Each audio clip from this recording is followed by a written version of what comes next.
वधायो ऐं अलमेरान ऑर्गेनाइजेशन जे साईं सरवार हसीन साहब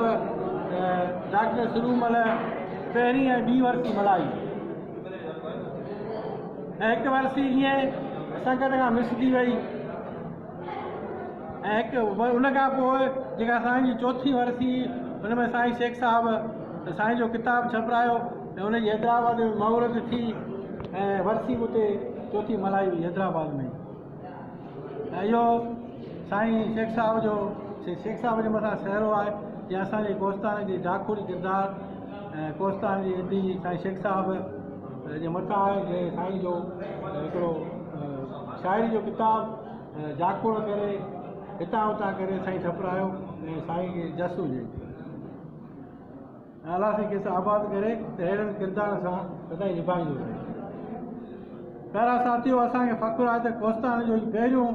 शाइर अदीब ऐं असांजो उस्तादु आहे जंहिंजी शाइरी जो किताबु छप थी मंज़िल आम ते आयो आहे। ऐं हुन खां अलावा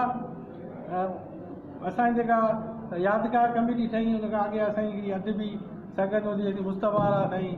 मिसकिन मांजू निमाल नूरदीन असांजी ख़ान सिराई साईं जी मुख़्तलिफ़ सालनि ते वर्सी मल्हाईंदा आया आहियूं। ऐं अॼु अलमेरान जे सरवार साईं मोहम्मद हसीन कासकरी जा लख थोरा एहसान जे असांजे साईं कमर कोस्तानी यादि कयो ऐं हुनजी नाई वर्सी मल्हाई ऐं असीं साईं जा तमामु घणा तहे दिलि सां शुक्रगुज़ार आहियूं। चङो यार ज़िंदा